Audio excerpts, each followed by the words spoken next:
Tem essa coisa de gravação, enfim, que, né, é uma coisa que se instituiu nos ensinamentos, né, mas a bênção mesmo é a gente poder estar presente, né, esse é sinal que a gente está disponível para ouvir o Santo Dharma, né? Mas, enfim, tem pessoas que têm muitos obstáculos e não conseguem estar presentes para ouvir, né? Como foi, né, o Senhor Buda deu os ensinamentos, não tinha gravação lá. Então, nós estamos estudando Yamakavaga, né, que são os versos pares do Dhammapada, que é o primeiro capítulo, né, que assim foi consolidado e estruturado o Dhammapada. Então, nós chegamos na estrofe 15, e hoje nós vamos ver 4 estrofes dela, né? E eu vou ler aqui direto aqui desse texto do Dhammapada do Nissim Cohen, a tradução dele, e depois nós vamos estudar passo a passo cada um deles, né? Então, 15. Ele lamenta nesse mundo, esse lamenta no próximo. O malfeitor lamenta em ambos os estados. Ele lamenta, ele se aflige vendo seus próprios atos impuros. 16. Ele regozija-se nesse mundo, ele regozija-se no próximo. O benfeitor regozija-se em ambos os estados.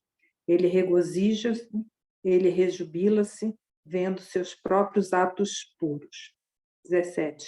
Ele atormenta-se nesse mundo, ele atormenta-se no próximo. O malfeitor atormenta-se em ambos os estados, pensando, mal eu fiz. Ele atormenta-se duplamente, atormenta-se tendo ido ao estado de infortúnio. 18. Ele apraz-se nesse mundo, ele apraz-se no próximo. O benfeitor apraz-se em ambos os estados, pensando, bem eu fiz. Ele apraz-se duplamente, apraz-se tendo ido a um estado de beatitude. Então, vocês estão vendo que são 4 versinhos, né, que estão falando do mesmo assunto, mas no aspecto puro e impuro dos atos. Então, para nós estudarmos, nós vamos alterar um pouquinho essa sequência. Nós vamos primeiro, né, ver os atos impuros, que ele começa assim, e depois veremos em relação aos atos puros. Então, eu vou ler aqui essa nova tradução que está sendo feita, né? 15. O malfeitor sofre aqui nesse mundo e sofre depois da morte. Ele sofre em ambos, os mundos, os bardos, os estados. Ele lamenta e sofre quando vê seus atos impuros, negativos, que surgem de suas próprias ações negativas promovidas pelas emoções perturbadoras. Aí o 17. O malfeitor sofre nesse mundo e sofre depois da morte. Ele sofre em ambos. Ele sofre quando pensa no mal que fez. Ele atormenta-se duplamente ao pensar, eu pratiquei o mal. Então, como é que o Buddhaghosa vai nos explicar essas 2 estrofes, né? Tem a historinha do Devadatta, né, que não teríamos tempo de contá-la aqui, podemos deixar para uma outra ocasião, porque o que não falta é o Buda nos falando, né, dos malefícios da prática dos atos negativos. Então, eu trouxe aqui a estrofe a historinha de Kunda, o açougueiro, só para a gente depois elaborar um pouquinho esse conteúdo, né? Então, a história vem para enriquecer, que, segundo Buddhaghosa, é a situação, né, no qual o Buda enunciou essas estrofes que acabamos de ver. Então, o que acontecia? O Buda estava lá em Jetavana, contando essa história que vem a seguir, lá para os monges dele, né? Falando, né, sobre a respeito das consequências dos atos impuros. Então, ele conta a história de Kunda, esse açougueiro. O que acontecia com esse Kunda? Kunda, durante 55 anos, ele era um açougueiro, então ele vendia carnes de porcos para seu sustento, da sua família e para se alimentar também. Então, ele tinha lá um pouquinho de arroz, né? Ele levava lá para o mercado uma ninharia de arroz, né? Um pouquinho, e comprava os porquinhos, né? E porcos lá subnutridos, que estavam lá enfim, doentes e tudo. E ele levava esses porcos lá para a casa dele, que era o açougue. E aí ele alimentava esses porcos com a vegetação que tinha no local e excrementos, né? Excrementos dos próprios porcos e da família dele. E aí ele ia engordando esse porco com esses dois tipos de alimentos, né? E aí ele engordando, engordando, e aí quando o porco chegava lá no ponto, né, de abate, o que ele fazia? Ele prendia o porco vivo, né? Prendia lá numa árvore, amarrava lá com uma corda, e batia com martelo na carne do porco, e o porco vivo, batia no porco, batia no porco, batia, com o intuito de amaciar a carne do porco. E batia, batia, e o porco grunhia, né? Não sei se vocês já viram, eu cresci ao lado de uma pessoa que matava porcos, nem posso dizer o que, é um sofrimento incomensurável, né? O porco, quando ele está no processo de ser abatido, né? Então, o porco estava ali preso e grunhindo, grunhindo fortemente, fortemente, ele batendo com martelo, batendo com martelo, batendo com martelo, e o porco grunhindo, grunhindo, grunhindo. Aí, depois disso, o que ele fazia? Ele pegava uma vara, enfiava na boca do porco e jogava água quente. Eu tinha um caldeirão de cobre com água fervente e jogava dentro do porco, porque aquilo ali já ia cozinhando o porco por dentro, o porco vivo. Né? E para limpar aqueles excrementos todos, né, que ele tinha comido a vida inteira, né?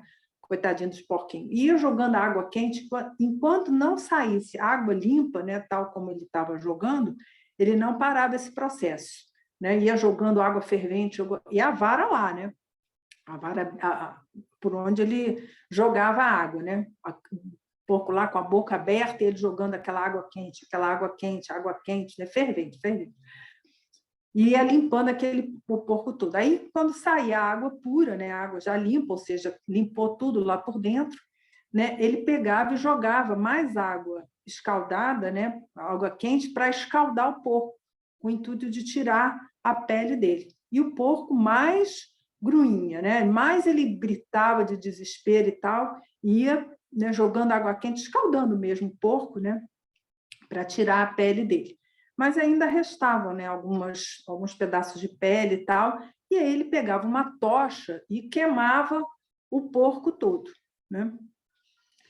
E aí, né, o porco estava pronto para ser abatido. O que ele fazia? Ele cortava a cabeça do porco, pendurava o porco de cabeça para baixo para tirar todo o sangue do porco, porque esse sangue também era objeto para ele consumir, né, e vender também. E assim, né, ele depois, né, fatiava o porco todo e, né, os pedaços, e essa carne desse porco servia tanto para ele alimentar a família dele, quanto para ele vender no mercado, né, que era, enfim, o ganha-pão dele, né? E aí, só que aí um dia ele, né, ficou velho, né? Isso ele fez durante 55 anos. E aí ele ficou velho, né? Ficou doente e tal. E aí ficou lá acamado, e aí ele começou a ser consumido por um calor terrível, né? O Buda faz uma menção ao monge Nagasena, né? Dizendo que aqueles que praticam mal, o inferno de Aviti começa a atingi-los ainda enquanto eles ainda estão vivos. E aí ele está lá na cama, né? O Kunda, sofrendo aquele calor terrível, terrível, terrível, e aí ele começa a grunhir, né, fazer o mesmo ruído, né, dos porcos, e começa a se arrastar. Aí a família dele, o que faz? Prende ele, né, numa árvore lá, para ver se ele, pelo menos, parava, né, porque ele ficava se arrastando e grunhindo, imagina, uma cena terrível, né, de incomodar todo mundo.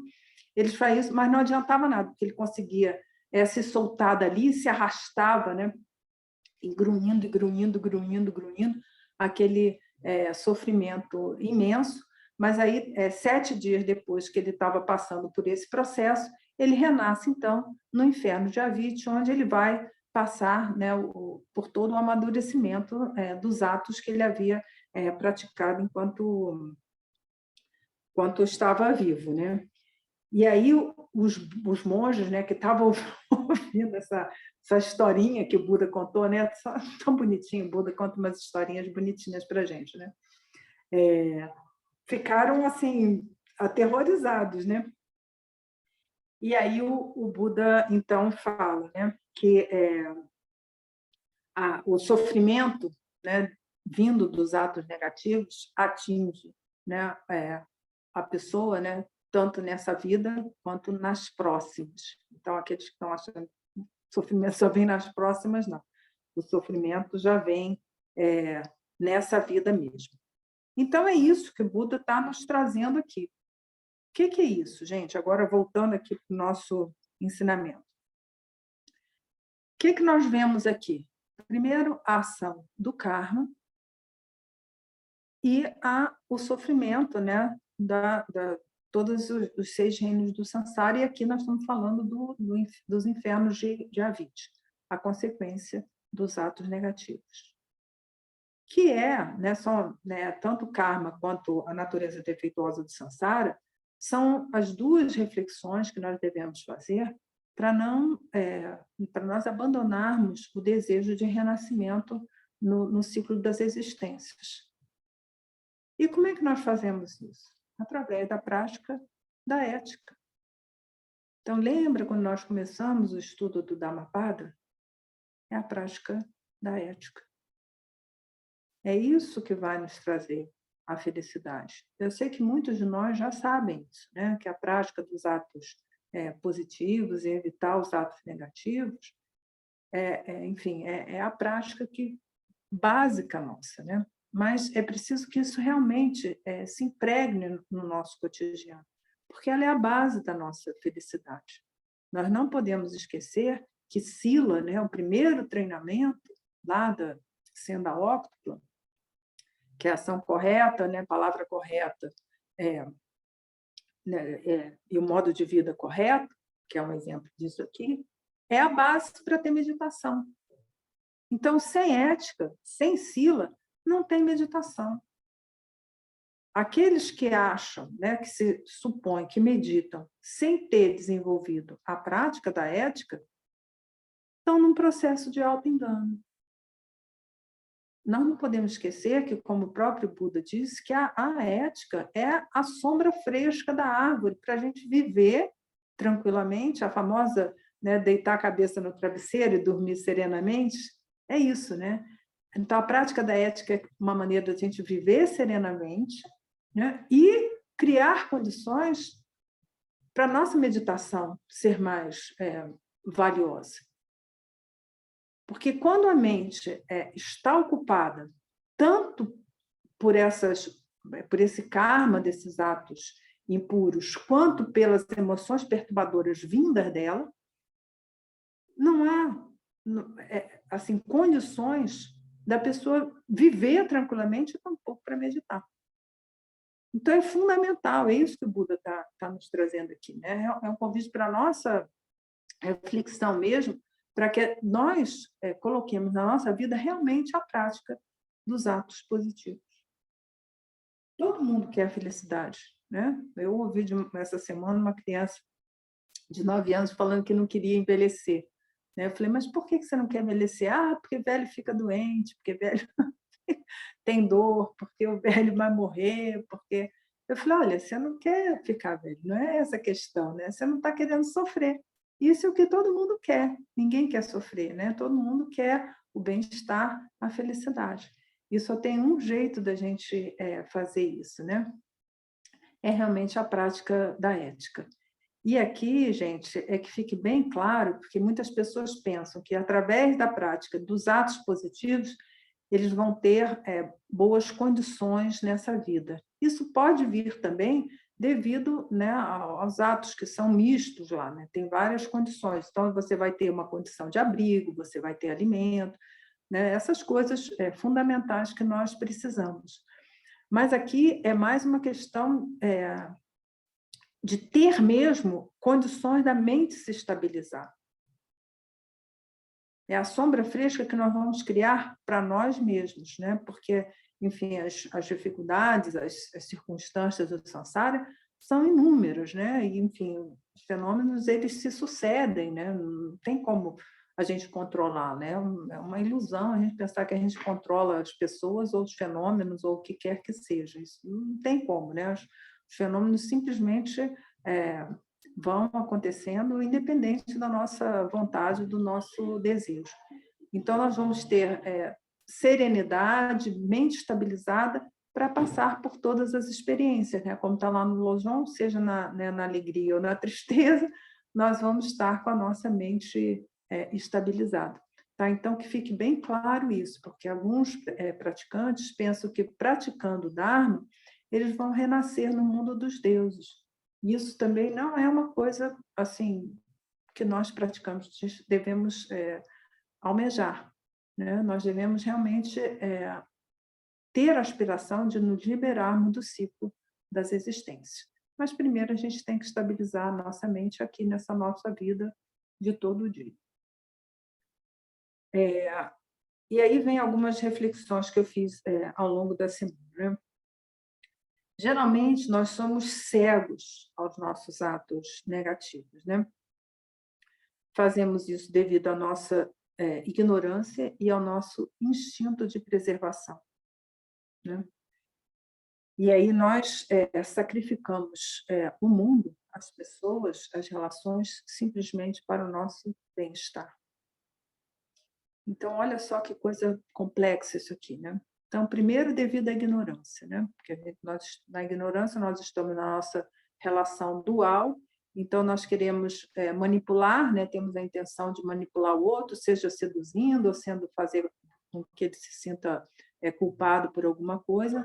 Nós tentamos manipular os outros ou as situações simplesmente com o objetivo do nosso bem-estar. E com essa prática, nós estamos causando o nosso próprio sofrimento, né? Porque nós não estamos vendo a nossa verdadeira felicidade, né? Não o bem-estar, né? Mas, igualmente, a felicidade do outro. Nós não podemos esquecer que a nossa aspiração aqui, como estamos dentro do Mahayana, é fazer o outro feliz, não é a gente mesmo. Então, olha só que coisa pesada isso, né? O quanto que nós somos cegos para os nossos atos negativos. E olha, gente, isso aqui faz num nível muito grosseiro, mas também, sobretudo, né, num nível muito sutil. Nós praticamos esses atos negativos no nosso cotidiano, né, com uma malevolência, com uma crítica, dizendo uma palavra ofensiva simplesmente para defender um ponto de vista nosso, para defender a nossa apreensão egocêntrica. Então, nós devemos desenvolver a cada dia a nossa atenção, porque essa prática dos atos negativos nós vemos fazendo desde os tempos sem princípio, né? E somos cegos a eles, né? Cegos, certo? Porque não nos interessa ver. Nós já tratamos disso no ensinamento passado aqui, né? Porque não nos interessa ver, né? Como lá nos próprios comentários, às vezes o próprio lama vai dar uma instrução, uma orientação, e a pessoa não vê, não adianta, né? Não vê, né? Eu já desisti de dizer alguma coisa. Eu digo assim, sem ter esperança, expectativa que a pessoa ouça, porque é muito difícil vencer a barreira da apreensão egocêntrica de uma pessoa. As pessoas só ouvem aquilo que alimenta as suas próprias fantasias e os seus delírios. E ir contra isso, né, quebrar essa fantasia, quebrar esse delírio, é algo praticamente impossível, né? Porque a casquinha tem que romper de dentro. A pessoa que tem que querer se libertar daquela ignorância, daquele mundo fantasioso que ela vive. E outra coisa que eu pensei aqui, né? Fazer o mal voluntariamente é algo extremamente negativo, é pior ainda, né? Porque outro você está movido lá pela sua ignorância, né? E aí pratica os atos negativos com esse objetivo bem mundano de querer controlar as coisas, né? Mas fazer o mal voluntariamente, e nós aqui já, pelo menos eu imagino que todos vocês já sabem quais são os 10 atos negativos lá, é ainda pior, porque a gente já sabe do quanto que a vida, né, a nossa experiência, né, não são os fenômenos que estão acontecendo, mas da nossa vida, o quanto que ela pode ser bela, o quanto que ela pode ser nobre, né, como expressão da nossa natureza de Buda. Então, é ainda pior. Então, aqueles que sabem o que deve ser feito e não fazem, é ainda pior. Então, as consequências desses atos serão ainda piores, né? Os estados de infortúnios, com certeza, estão aguardando, né? Não há repouso para aquele que age de forma incorreta e injusta. Não tem repouso, né? A tal da sombra da árvore fresca lá, entendeu? É só para aqueles que praticam a ética no seu cotidiano, né? E a melhor maneira, né, de ser tranquilo e pacífico é fazer o bem, ser justo, ser correto, honesto, né? Então, essa é a prática nossa, né? Porque, por vezes, a gente pensa que nós vamos meditar, nós vamos estabilizar a nossa mente, então vai tudo ser bom e tal. E aqui a instrução é mais do que isso, né? Essa nossa felicidade, né? A expressão da nossa natureza búdica, e poder ver todos os seres dos seis reinos como Budas que eles são, vem, né, da prática da bondade, da prática da compaixão, né, do que é justo, do que é correto, do que é expressão do amor, da compaixão.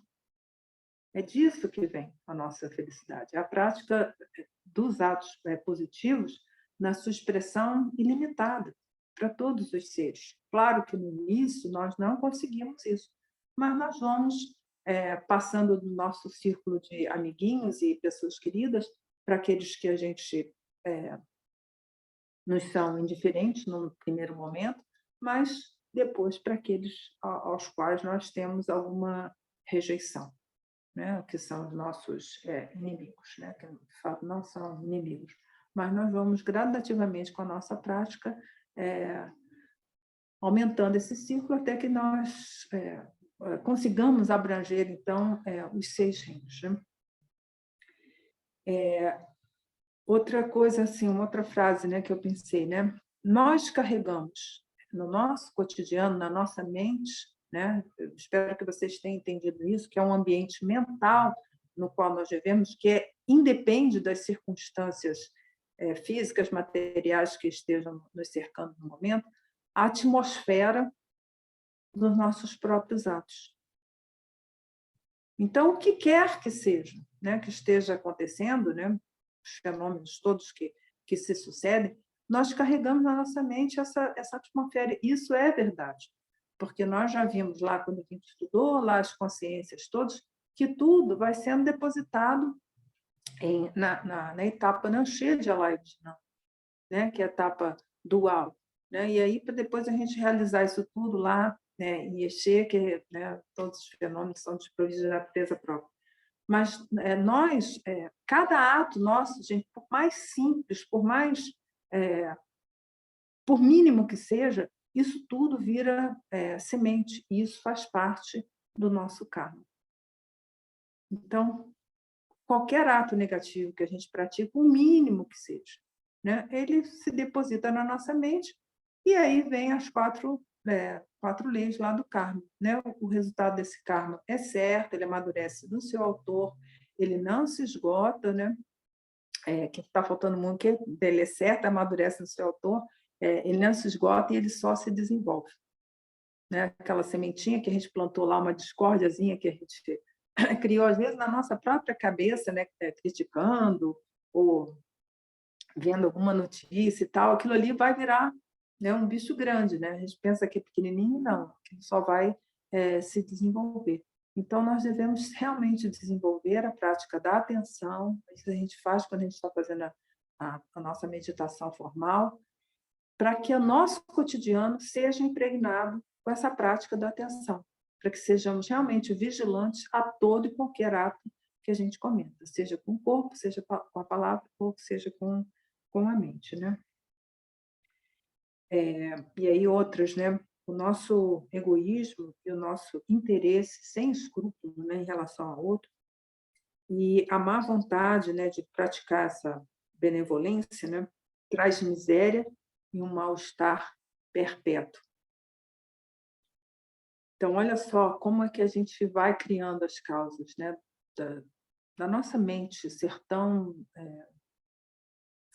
perturbada mesmo, com todas as nossas projeções, né? Nossos planejamentos em relação ao futuro, nossos medos, nossas esperanças, nossas memórias. Uma vez eu vi um ensinamento do Lama Trilei, eu estava traduzindo, né? Eu não podia me distrair, e ele falou assim, aquele que pratica, né, o Santo Dharma, ele transforma o seu passado. Gente, eu estava traduzindo e, assim, recebi um ensinamento, né? Aquilo veio assim, tipo, como é que pode? Como é que a gente pode mudar o passado, né? E eu levei algum tempo para entender, né? Na hora eu só traduzi sem entender nada do que ele estava falando, sem mudar o passado. Mas é isso, né? Quando nós entendemos a natureza das nossas tantas memórias, dos nossos tantos delírios, das nossas fantasias, das nossas esperanças, né? Isso tudo se dissolve. Então, nós podemos transformar, sim, o nosso passado, né? Às vezes as memórias são boas, às vezes as memórias não são tão boas assim, mas nós podemos ter um olhar amoroso, compassivo em relação às nossas próprias experiências e com todos aqueles que nos cercaram, né? Então, por exemplo, essa experiência do porco, né, que foi uma coisa que me acompanhou numa casa onde eu morei até 10 anos de idade, até, enfim, me mudar para São Paulo, sair lá do Rio de Janeiro, tinha essa vizinha que matava os porcos, né? Ela vendia, né? E não tinha nada, né? Aquilo ali era uma cerquinha, assim, então eu era obrigada a presenciar aqueles porcos ali. Então aquilo ali me doía o coração profundamente. Eu era uma criança, né? E eu ouvia aqueles gritos terríveis dos porcos. E aí depois, né? Eu fiquei assim, né? Falei, puxa, mas aquela mulher matava os porcos, porquinhos, coitadinhos dos porquinhos e tal. Eu me tornei vegetariana nessa época, né? E hoje eu tenho assim, né, um olhar compassivo em relação àquela pessoa ali, porque era o ganha-pão dela e ela estava sendo motivada realmente pela ignorância, né? Nunca mais tive notícia dela, mas enfim. Mas é isso que a gente vai mudar, o nosso olhar em relação aos fatos. O karma lá do outro, quem quer que seja, né, é dele, né? Mas cabe a nós desenvolver esse olhar amoroso e compassivo em relação a todos os seres, né? E os pobrezinhos dos porquinhos que morreram, tá bom, né? Também tiveram, né, o destino deles, né? E aí uma última reflexão que eu fiz aqui é que morrer não encerra esse estado de sofrimento, né? Aquela história que tem, morreu, descansou. Nessa semana eu ouvi uma pessoa falando, né? Mas morrer também a pessoa vai descansar. Não, gente, essa não é a visão do budismo, né? A gente só vai estar sem o elemento corpo, né? Então o sofrimento pode ser ainda pior, porque nós não vamos ter o nosso corpo para segurar ali a gente. Olha, você não está, né, numa viagem louca, a gente aqui tem o corpo para segurar, né? Vai ter uma hora que você vai ter fome, vai ter frio, tá? Vai te trazer para o corpo, né? Mas quando nós estamos no bardo, não vai ter o corpo lá. Então, morrer não vai aliviar o nosso sofrimento. Como a gente já viu aqui, né? O inferno de Avit atingiu lá o Kunda, ele ainda vivo, né? Com um calor terrível que ele sentia na própria cama dele, né? E aí uma última reflexão aqui que eu pensei, né?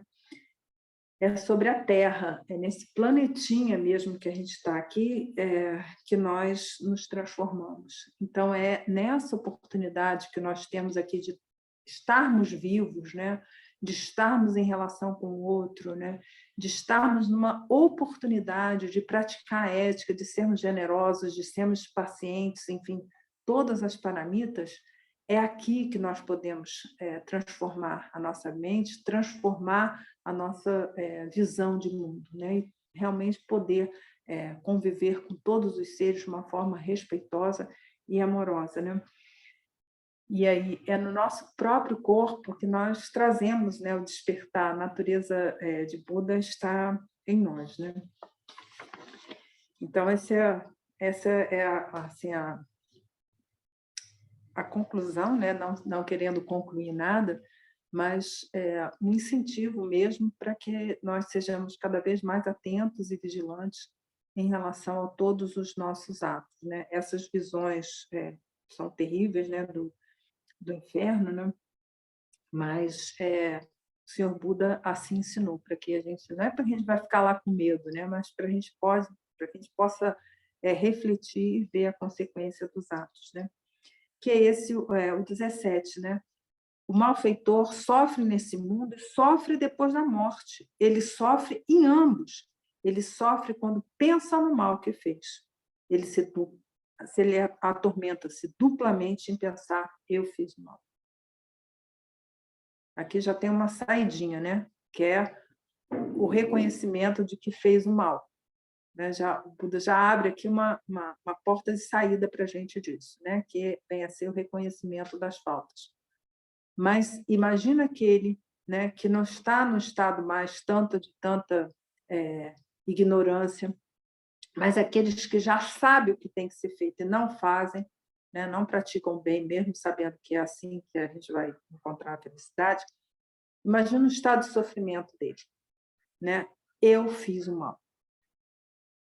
Se ele parar só nisso, é sofrimento. Nós devemos colocar, né, em prática as 4 forças lá do reconhecimento das faltas, né, que é o reconhecimento da falta, o arrependimento de ter cometido aquele ato negativo, por menor que seja. Né? Você pode usar a força do suporte, né? Imaginar o Buda diante de você, ou diante de um altar, uma coisa assim, a força das sementes brancas, né? Que são os atos positivos, né? Contrários àquele ato específico ali, ou outros atos positivos, e o comprometimento de não cometer mais. Tá? Mas aquele que para lá, tipo, eu fiz o mal. E tem gente que se regozija com o mal. Contou a mentira, mas ninguém descobriu. Tomou sem ter sido dado a ele, fica, olha aqui como é que eu roubei, né? Tipo, passou no supermercado, eu comprei lá 5 laranjas, mas a caixa só contou 4, né? Sei lá, uma coisa que possa se vender por unidade. Normalmente isso aí vem por peso, né? Mas que seja, olha, eu conheço gente que é assim, olha, consegui uma laranja, né? Que a pessoa ela não viu, entendeu? E a pessoa se regozija, porque, né, teve um ganho, né, que aí cai lá nos 8 dharmas mundanos. Né? E a pessoa se regozija com um ato negativo de criar uma discórdia, né, numa rede social, numa coisa assim, deixei, né, eu quero ver o circo pegando fogo. Não é isso que faz. Mas se para lá, né, aí eu fiz o mal. É pior ainda, né? É uma portinha de saída se colocar em prática os atos, vamos dizer, os 4 pontos do reconhecimento das faltas para que a gente possa purificar esses atos. Tá bom até aí? Meio pesado nessa primeira parte, mas, enfim, o Buda sempre tem umas historinhas assim, meio de terror e pânico, para que a gente possa refletir. Alguma dúvida? Que agora vem a partezinha fofinha. Que é o 16, né? Nós vimos agora o 15 e o 17, e agora nós vamos ver o 16 e o 18. 16. O homem virtuoso se regozija nesse mundo e se regozija no próximo. Ele se regozija em ambos. Ele fica feliz e satisfeito quando vê os atos que surgem de sua pureza, né? A pureza dos seus atos. Então, vamos ver logo o 18, né? O homem virtuoso é aquele que, nesse mundo, é feliz e também no próximo. Ele é feliz em ambos. Ele fica feliz quando pensa no bem que ele fez, ele regozija-se duplamente em pensar, eu fiz o bem. Ele fica ainda mais feliz por ter partido para os estados de bênção, né? Que são os estados felizes. Então, esse aqui é o lado bom, né?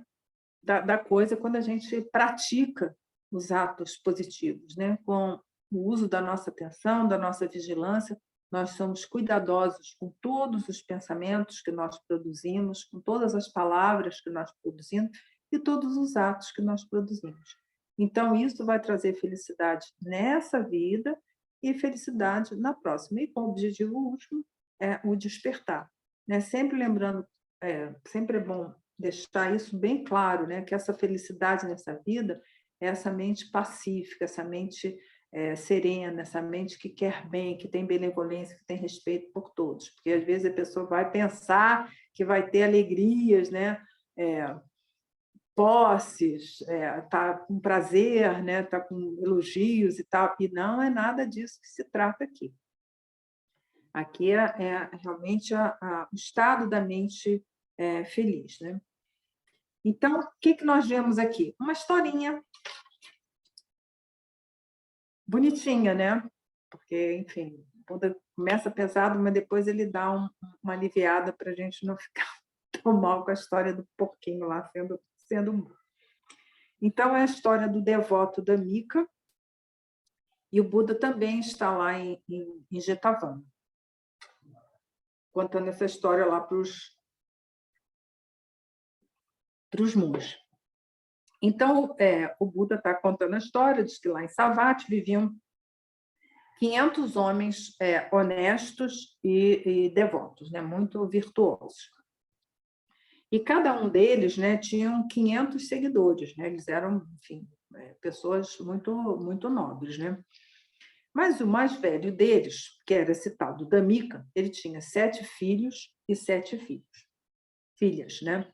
E todos eles eram muito generosos, muito nobres, né? Então, ele, né, a mulher dele e os 14 filhos viviam para praticar a generosidade. Eles produziam lá uma sopa de arroz, né, uma papa de arroz, e eles ofertavam aquilo ali constantemente para as pessoas necessitadas, né, para os monges, né, para a comunidade lá do Buda, e, enfim, numa quantidade assim incomensurável, né? Eles eram realmente muito generosos. E eles fizeram isso durante muito tempo, né?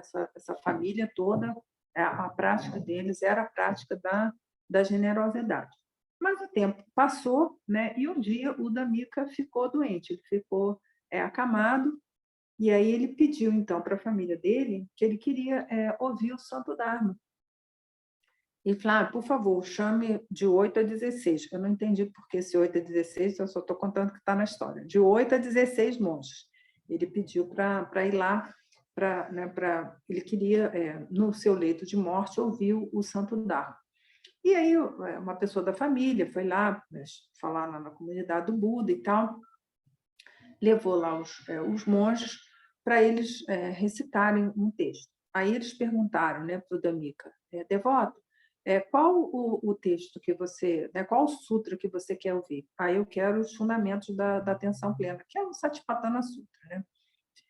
E aí ele falou, então tá bom, vamos recitar ele para você. E aí eles começaram a recitar, né? Não se esqueçam que nessa época aí a tradição era oral, então não tinha nada escrito, eles recitavam, né, de cor, né? Eles memorizavam os textos, isso ainda acontece ainda nos monastérios, né? Os monjinhos, eles decoram esses textos todos, né?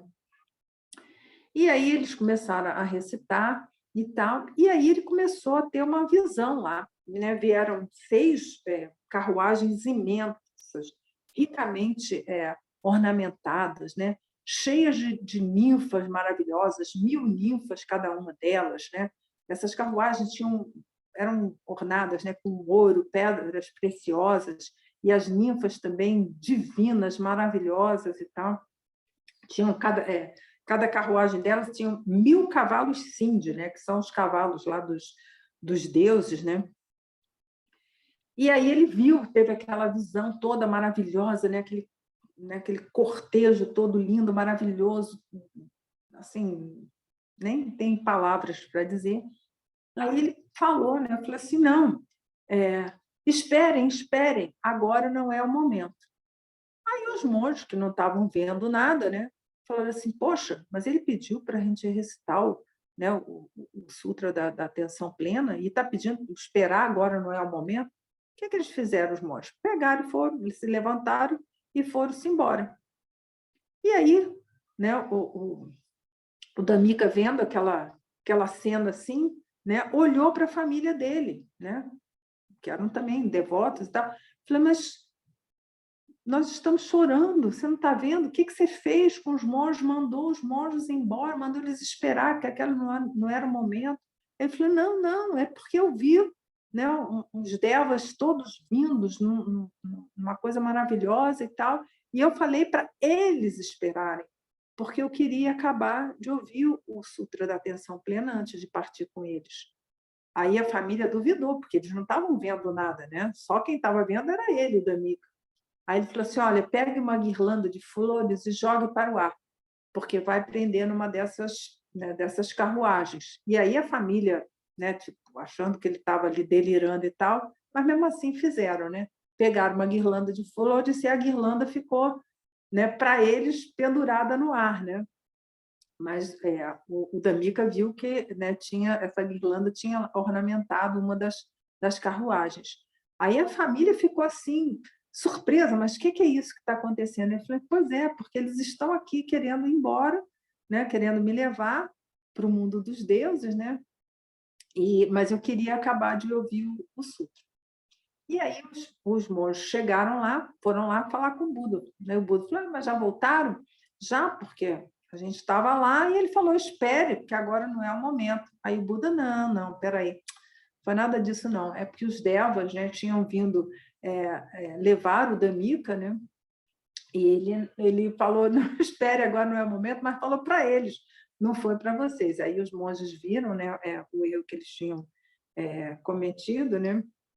Mas, enfim, o Damika já tinha partido para o, né, paraíso de Tushita, né, onde, né, enfim, foi até a mãe do Buda, foi para lá, né, um paraíso sublime, e o Damika, então, teve um renascimento em Tushita, né? E aí o Buda termina, né? Aquele que se regozija dos méritos, né, experimenta a felicidade aqui nessa vida e nas futuras. Então, esse é o resultado da nossa vida correta, da nossa vida justa, da nossa vida nobre, generosa e harmoniosa. É a felicidade nessa vida, é a mente completamente pacificada, sem estar perturbada com nossas memórias, com as nossas fantasias, com as nossas emoções perturbadoras, com o resultado, com o amadurecimento do nosso karma, com as nossas experiências no samsara, né? A gente continua vivo aqui, nós temos um corpo humano e estamos aqui, né, sobre a Terra. Então, as experiências são inúmeras, né? São múltiplas, né, de todos os tipos, mas o que vai importar para nós, que somos praticantes, é a mente pacificada, serena diante da alegria ou da tristeza, né? Em qualquer um dos dois, que a mente se mantenha absolutamente estável. Esse é o objetivo nosso aqui. E é com essa mente estável que nós vamos experimentar toda essa felicidade, essa serenidade. É assim que nós vamos beneficiar todos os seres, né? É muito fácil nós entendermos que conviver com uma pessoa pacificada é uma bênção, né? Porque tudo que a gente encontra no nosso cotidiano são mentes agitadas, são mentes torporosas, mentes distraídas, mentes fascinadas por objetos, né? Mentes seguindo seus desejos, né? E, como nós já vimos aqui, completamente alienadas. Liberdade não tem absolutamente nada a ver com satisfazer os nossos desejos, né? Liberdade é fazer aquilo que precisa ser feito, né, para atender a necessidade do outro lado. É assim que nós vamos construir as condições necessárias para que a nossa mente seja pacífica. A gente não pode esquecer nunca, né? Sem mérito, sem ética, não tem meditação, gente. Né? A pessoa que se ilude lá, achando que vai meditar, continua com a sua vidinha medíocre, praticando seus atos negativos, está achando que está meditando, não está. Está lá na sua piscininha, sabe? Eu, né, conheço uma pessoa que mora numa kitnet, mas banheirinha desse tamanho assim, mas ela construiu uma para si mesmo, né, uma banheirinha de ofurô, né, onde seria o chuveiro tem uma banheirinha de ofurô. Aí eu fui perguntar para ela, mas olha, o banheiro já é tão microscópio, né, a kitnet, você tem aqui a banheira de ofurô? Eu falei, pois é, mas a banheira de ofurô é a minha única felicidade nessa vida. Então, nós devemos ter um olhar compassivo para isso também, mas para algumas pessoas, a única felicidade que elas têm é uma banheirinha de ofurô, né? Mesmo que seja construída pela pessoa mesmo, né? Sei lá, nem sei como é que o negócio funciona lá, que é tão pequenininho, acho que cabe assim a pessoa toda dobradinha ali dentro, né? Porque é bem pequenininho mesmo, né? E para muitos, né, a meditação é uma banheirinha de ofurô, né? Uma piscininha. Então, perde, né? Perde isso, né? Nós, para realmente construirmos né, um estado de felicidade plena, de estabilidade dessa mente, que tudo que venha, né, que se é a doença, se é a morte, que elas todas sejam bem-vindas, porque a nossa mente vai estar serena, né? E uma outra reflexão que eu fiz aqui é em relação a essa ideia, né, por trás dos infernos e dos paraísos, que isso faz parte da nossa tradição. Então, não é para a gente ficar com medo, né? Nem para ficar desejando, porque a gente sabe que, né, não é desejando a felicidade lá do paraíso de Tuxtita que nós vamos construir a nossa felicidade, né? A ideia, né, por trás disso é uma visão mais contemporânea da coisa, apesar de lá na tradição mesmo, ser os infernos mesmo, como estão lá descritos e tal, mas volta àquela mesma ideia que eu já falei aqui, né? Nós criamos na nossa própria mente, construindo com os nossos próprios atos, que nada mais é do que o karma, a atmosfera na qual nós vivemos. Então, aquele que realmente tem uma conduta com a prática das paramitas, que é generoso, que é paciente, que é perseverante, que tem coragem para a prática, né, que medita, né, que vai desenvolvendo a sabedoria, ele vai criando essa atmosfera propícia para a sua meditação e para a sua vida no cotidiano. E aí o que quer, né, que aconteça, qualquer fenômeno, né, porque a vida está acontecendo aí, nós vamos estar vivendo nessa atmosfera, porque o que nós desenvolvemos foi a nossa visão de mundo, não ligada aos nossos conceitos, à nossa ideia né, de uma apreensão egocêntrica lá, que tem lá um monte de gosto, não gosto, ou isso aqui me é indiferente, mas uma visão aberta, né, uma visão búdica de nós mesmos, né? Permitir ser o Buda que a gente já é, gente. A gente já é. Essa é a visão do nosso ensinamento. Mas a gente, às vezes, não quer isso, né? Porque quando nós começamos a experimentar essa natureza búdica, algumas coisas vão deixando de ser importantes. Ah, mas isso não tem mais importância, entendeu? E a nossa apreensão egocêntrica gosta de manter aquela coesão que existia anteriormente. Então, é um processo que nós vamos ter que passar, né? E cada um porta em si mesmo o mundo no qual vive, né? E no qual continuar a viver quando perder o seu corpo. Então, é isso, né? Então, não tem descanso quando morre, né? E não tem lá um êxtase também depois que morre. Simplesmente nós vamos perder o elemento corpo. A mente vai continuar a mesma, né? Quem tiver praticado vai conseguir lá, Cláudia Luz, mãe, filha e tal, tem lá as práticas. Mas para quem praticou e da forma correta, né? Quem não tiver acumulação de mérito nem de sabedoria, não vai lá na hora H que o circo está pegando fogo conseguir estabelecer a mente Clara Luz, mãe, filha e tal, e entrar no bardo para poder atingir o despertar, aproveitar aquela oportunidade para atingir o despertar naquele momento ali. Então, é sendo bom, generoso, nobre, desinteressado, benevolência, proporcionar esse bem-estar luminoso, que é uma das características lá da nossa natureza pública. Então, é isso que vai criar as condições para que a gente tenha na meditação ela seja realmente proveitosa e também no nosso cotidiano, não para o nosso bem-estar, né, mas para que a gente possa realmente ser, né, esse instrumento, né, a nossa natureza humana ser um instrumento realmente de amor nesse mundo, né? E aí, lembrando lá dos atos negativos, né? Todo ato negativo traz consigo um vento que resseca a nossa vida, né? É uma imagem muito forte assim que me veio à mente, né? Como é que esses atos negativos, que é a imagem que tem lá dos infernos frios, né? Que é a raiva guardada, né? A raiva com esse vento gelado que nos seca por dentro, né? E aí, olha só que tristeza que vem, né? E esse vento, né? Ou as chamas também, né? O inferno já visto, isso consome a nossa possibilidade, a nossa aspiração de realmente atingir o estado de Buda, né? Porque enquanto a gente estiver ali naquele inferno, né? Ou na geleira das paixões, né?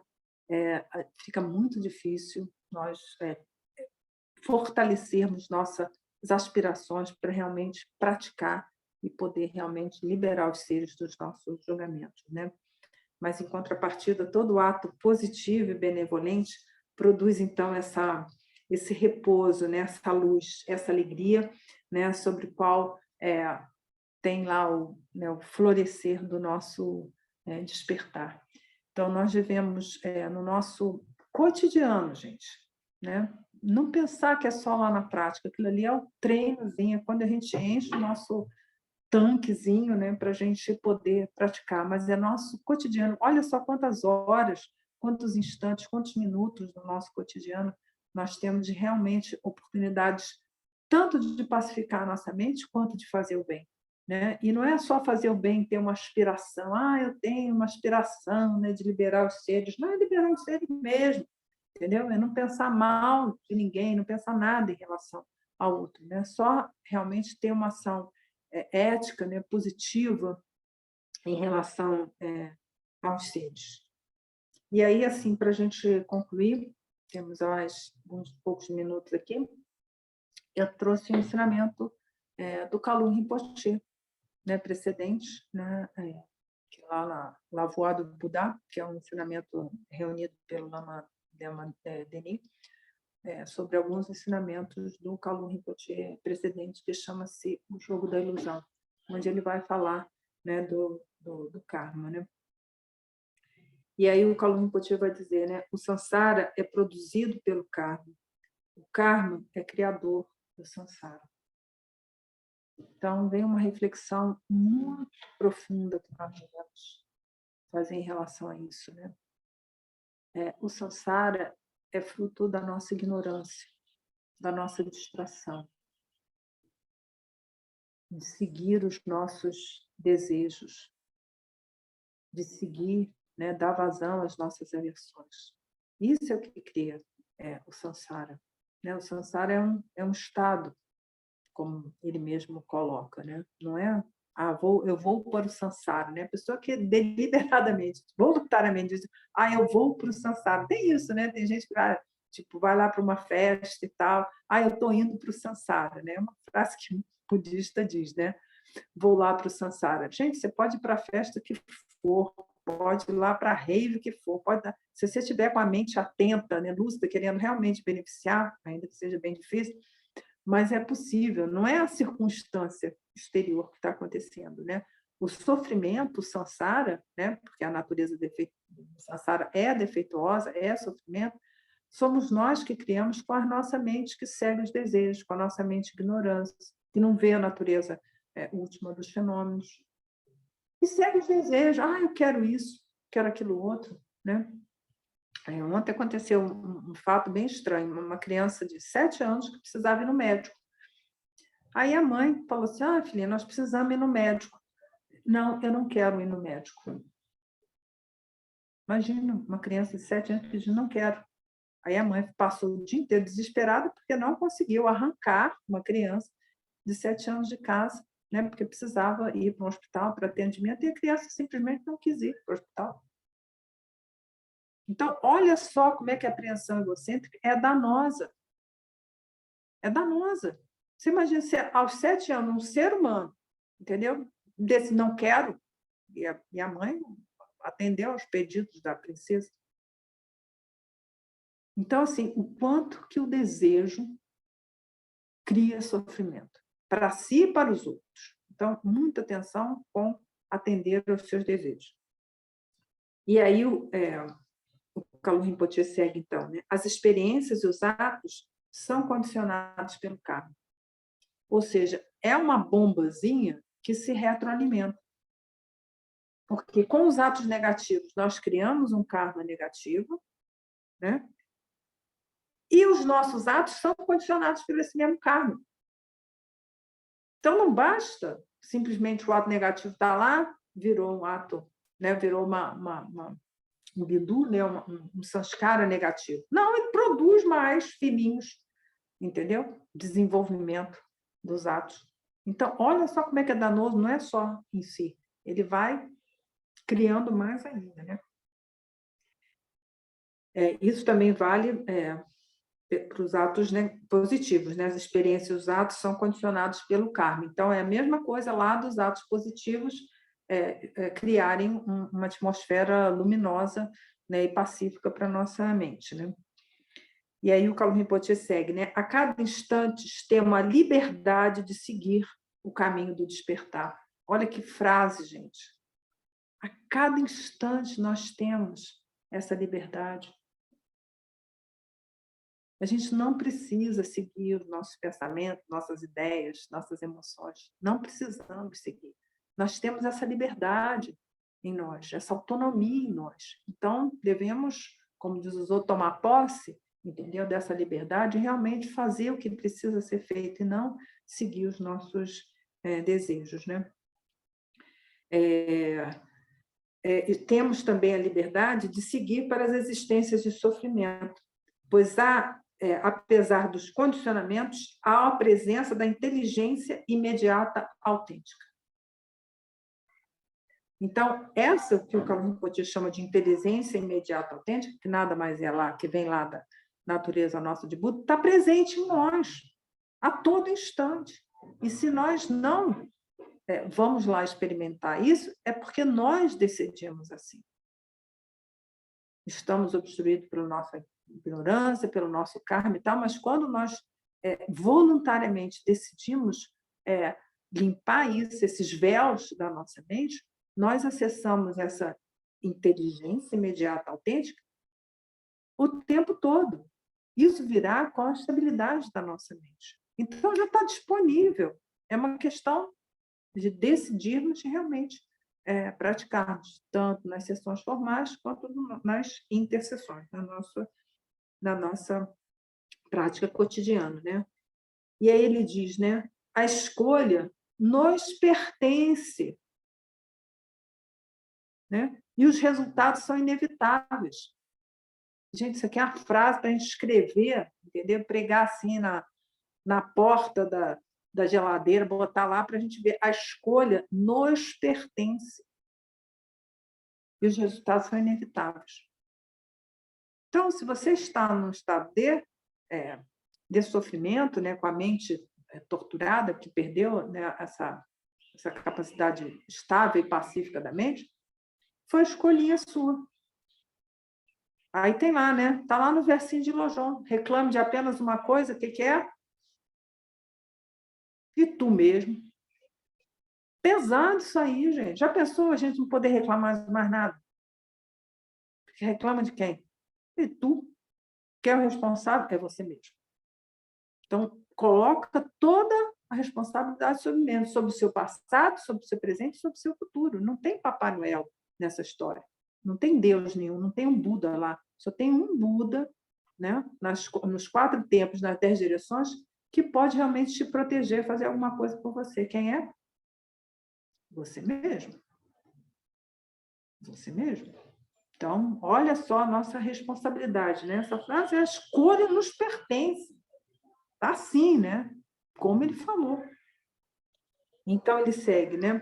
A ignorância, né, para a gente fazer um contraponto aqui, né, colocando, né, a nossa historinha do Kunda lá, né? Kunda vivia no quê, né? Kunda vivia na dualidade, né? Kunda vivia, né, de manipular, dando um tico de arroz lá para conseguir os porquinhos lá para ele comer, para ele vender os porquinhos, a carne do porco, entendeu? Ele vivia nesse ambiente de dualidade, né? Indo atrás dos seus desejos, dos seus apegos, das suas paixões. Isso tudo é fruto da ignorância. E construindo mais karma negativo ainda. E aí, cadê? Não tem como essa mente estar pacificada. Vai passar uma temporadazinha lá em Avite, né? Quem já experimentou o sofrimento sabe como é. Você parece sofrimento, não vai ter fim. Durou, às vezes, uma meia hora, mas o sujeito acha que foi 10.000 anos, entendeu? Porque o sofrimento pesa. Entendeu? Aí vai passar uma temporada lá em Avite. Não dá para saber quanto que vai passar. Aí está sofrendo quem é? Quem é responsável? É você. Então, se você se coloca numa situação como essa, você só pode reclamar de você mesmo. Esse é o ensinamento do Senhor Buda. Né? É pesado? É pesado. Mas é assim que é. E a gente precisa ser responsável, né, pelo nosso passado, nosso presente e nosso futuro. E aí o Kalu Rinpoche encerra, né, trazendo um pouquinho de alívio para todos nós, né? A escolha, né, pela sabedoria, pelo amor, pela benevolência, né, desejar o bem dos outros, a prática do altruísmo, né, do contentamento. É o que temos para hoje. O que temos para hoje? É isso, é o que temos para hoje. É o que temos nesse instante. Ah, mas eu quero assim. Não é assim, gente. A gente não controla nada nessa vida. Nada, absolutamente nada. A gente pode ter um planejamento, né, de algumas coisas, como todo mundo aqui precisou ter um planejamento para estar aqui agora. Mas, às vezes, são os obstáculos intransponíveis. E as condições estão acontecendo. As coisas estão acontecendo o tempo todo. É um fluxo, não dá para a gente controlar. Né? Então, a gente precisa ter esse contentamento. Né? E a compreensão justa. Né? Não ter as visões. Né? Tanto que é fugindo lá das visões errôneas, tanto do eternalismo quanto do niilismo, né? E a compreensão lá de que os fenômenos do samsara são o quê? Dukkha, anicca e anatta. Então, é com a nossa prática que nós vamos poder nos liberar dos véus da ignorância para transformar a nossa vida em realmente uma experiência espontânea, luminosa do despertar. Com a nossa própria mente e com todos aqueles que nos cercam, né? Tanto no círculo imediato, mas quanto aqueles que estão lá do outro lado do planeta, que a gente nem sabe quem é, o que estão vivendo, que experiência que é, mas que nosso respeito por todos, que nosso amor por todos realmente possa abranger, né? Não só os 8 bilhões que compartilham essa existência conosco aqui agora, nesse planeta, mas todos aqueles que passaram aqui na Terra também. Né? Porque, por vezes, a gente pode até querer, eu quero bem todas as pessoas, mas quando vê uma história de um faraó, de uma coisa, tá vendo o que ele fez e tal, a gente fica julgando uma pessoa que ele nem conheceu, nem nada. Gente, a pessoa lá, quem quer que seja, entendeu? Fez o que deu para fazer, sabe? Motivado, sei lá, pela ignorância, né? Pelas emoções perturbadoras, pelo próprio karma dele, como nós já vimos aqui hoje um pouquinho essa explanação. Fez o que deu para fazer. E nós também temos essa visão em relação a nós. Né? Porque, por vezes, nós nos sentimos mal. Mas eu poderia ter agido. Amiguinho, você fez o que deu para fazer lá naquela época. Né? Porque a gente não pode ficar lá, parado lá naquilo lá. Mude essa visão em relação ao seu próprio passado. Né? Seja amoroso e compassivo com você mesmo lá no passado. Acolha, né? E toca o barquinho, né? Vamos para frente, sempre progredindo nessa via, que realmente a gente possa liberar nossa mente dessas imagens todas, né? Tanto do passado quanto do futuro e as ilusões que a gente tem em relação à nossa experiência presente. Tá bom? Então, é isso que o Buda nos trouxe nessas 4 maravilhosas estrofes aqui. Alguma dúvida, alguma pergunta?